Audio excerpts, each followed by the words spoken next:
Welcome to Moments in Time and Space, a microfiction podcast, bringing you tales of horror and suspense with your host, Aaron Maracle.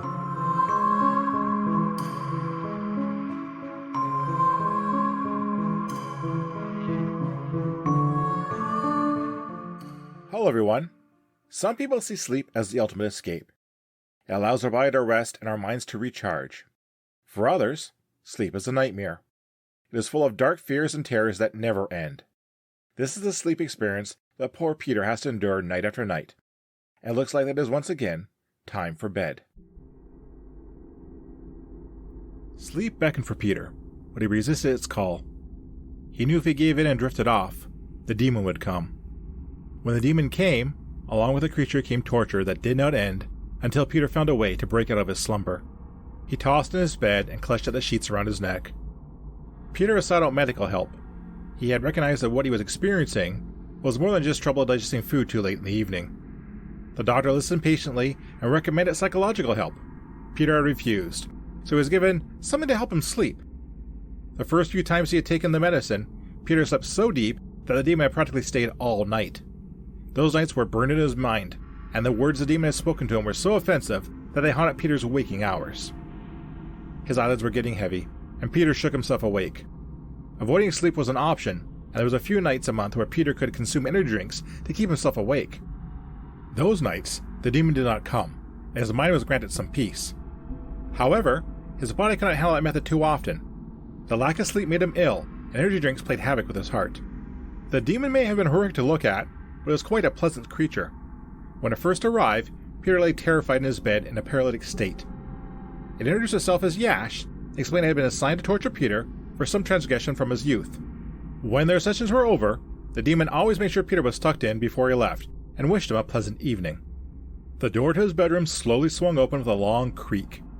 Peter tried to look, but could not move his head. He began to panic as he realized he had fallen asleep, and it was time for the torture to begin once more. A single tear slipped from the corner of his left eye and ran down to wet the pillowcase beneath Peter's head. A large green head poked through the doorway.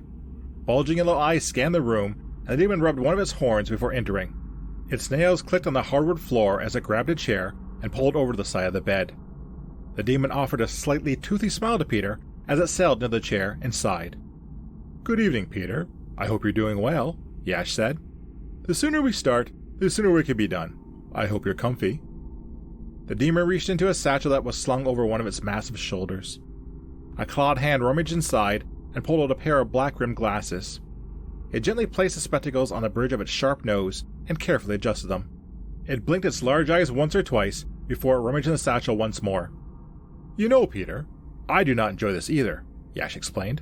"Perhaps we are both being tortured." The demon pulled out a worn paperback from the depths of the satchel and held it in its large hands. The cover was metallic silver and depicted a series of chains crisscrossing the book. Yash sighed and flipped through the worn pages of the book. "Let's see. Where were we? Ah, yes. Mr. Christian grabbed the edges of my scarlet miniskirt and pulled like a lion in heat. It clung to my hips like an unwavering child, and he growled at me, 'Why are you resisting?' Oh, I cannot believe this trash is a bestseller. Anyways, I found my voice and breathlessly replied, 'Mr. Christian, I would give myself to you like a top donor at a charity drive, but my prudish skirt doesn't have the same moral compass as I.'"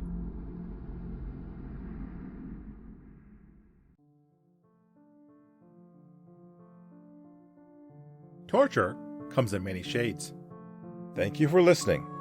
If you like what you heard, please subscribe to the podcast and leave a review. You can also follow me on Twitter at MomentsInTAS. Feel free to recommend this podcast to others and help it grow. The opening and closing theme is Creepy Night by Daniel Carlton. Until next time, be safe, be smart, and be well. See you soon.